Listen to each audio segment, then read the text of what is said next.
The dense foliage of the Ituri forest was alive with hundreds of curious and suspicious pygmy people who peered at the strange invaders who rumbled noisily through their forest. The less timid ventured onto the road and waved their welcome.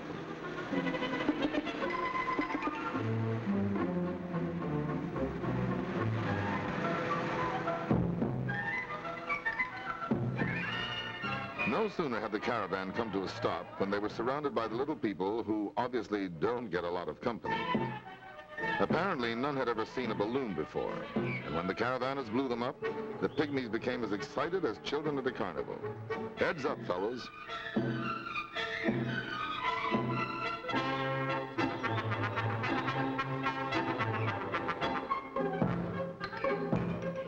The little people led the caravanners into their village, which consists of a ring of huts, each facing in what the occupant considers to be a lucky direction. The pygmy women are the homemakers and spend their day beautifying themselves and grooming the youngsters.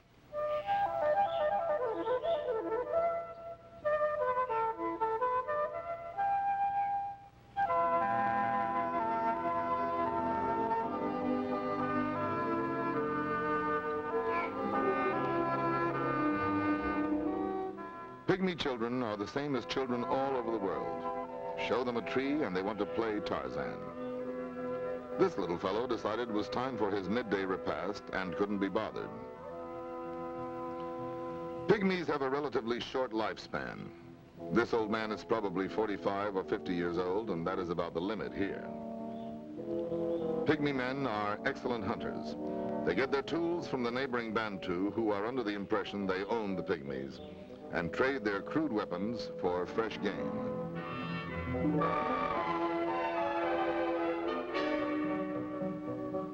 The pygmy's life is simple almost to the point of envy. What little clothing he needs is made without the aid of needle and thread. The bark from the fig tree is pounded until the pulp is as a piece of cloth. A common bush yields the red dye, and the little finger painting gives it the flair of an original.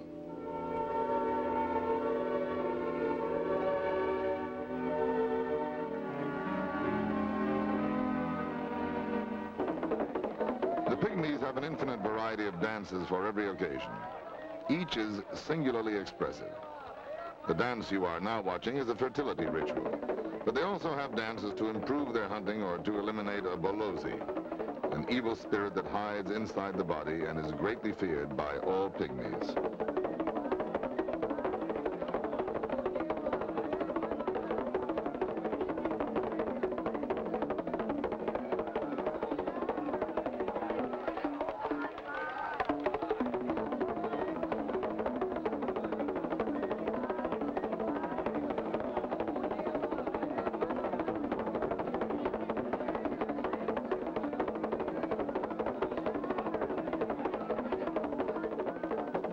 Here is one of the most fascinating examples of African mime ever filmed.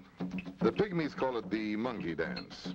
The caravanners would throw out bits of candy and the ingenious mimics would retrieve them monkey fashion. Notice how even the most subtle actions of the monkey are duplicated with perfect fidelity.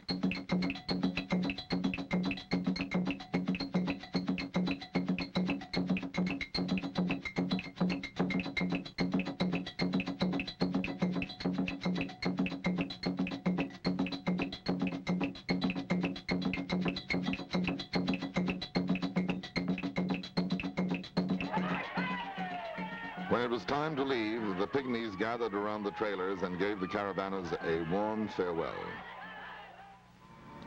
With a new supply of fresh game and native fruits and vegetables purchased from the pygmies, the caravan began its exodus from the Congo. Over mountains, then down through narrow passes, they pushed their way through the heavy brush where wildlife thrives in happy abundance.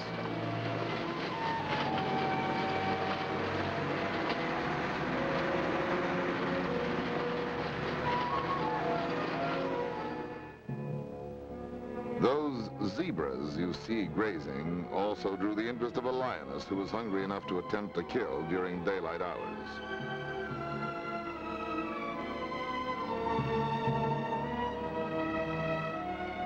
Hidden in the deep grass, she makes a careful assessment before she moves in for the kill.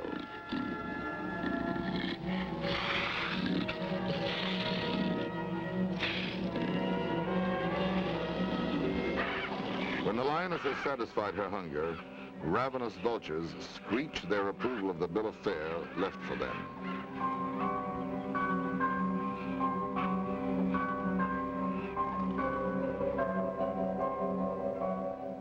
Giant herds of wildebeests sound almost like thunder as they rumble across the plains.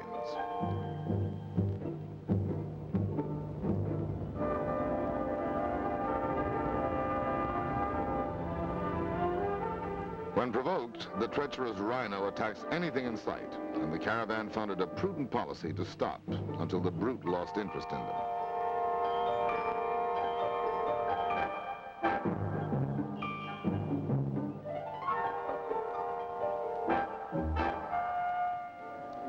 The hippos, on the other hand, are a happy lot, and nothing seems to disturb their water sports.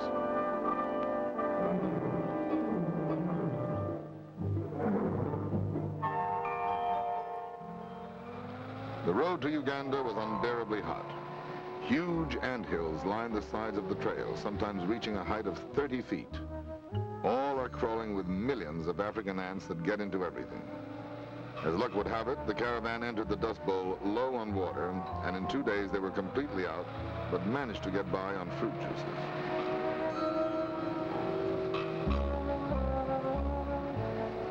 They swallowed grit and dirt for 2 more miserable days until they finally reached a large stream. The caravan stopped, and 106 hot and dusty people jumped in to perform an old American water ritual. It wasn't until later that they entertained the sobering possibility of crocodiles. For 2 days, the weary travelers washed and bathed and scrubbed everything they owned. For the moment, at least, they must have been the cleanest people in the world.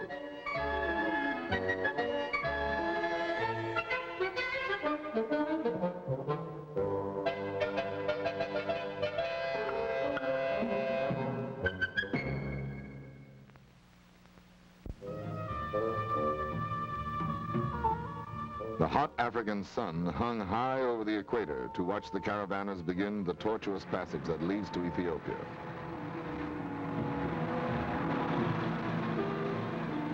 Twisting and turning, they crawled through misty highlands, then down through endless green valleys that seemed to melt on the horizon.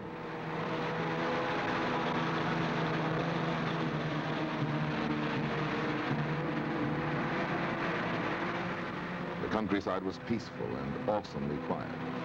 The only sounds were the drone of the engines and the occasional cry of wild birds. The Ethiopian government had previously warned of unfriendly nomadic tribes that terrorize this empty wasteland and wait for the unsuspecting stranger.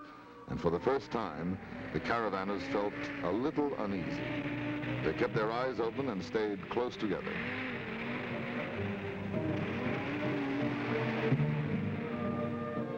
Their distrust was suddenly awakened by a band of armed men. To their relief and surprise, it was a special escort sent by Emperor Haile Selassie. This is Mussolini Bridge in Ethiopia, built during World War II, then abandoned. The caravanners were convinced it would never support the load. The warped logs buckled and complained, but the caravan rattled across without incident.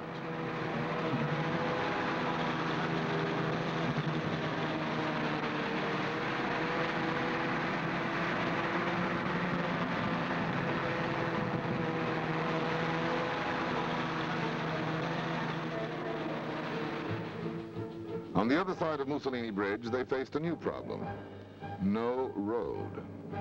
The caravan leader summoned for manpower, woman power, child power, any kind of power.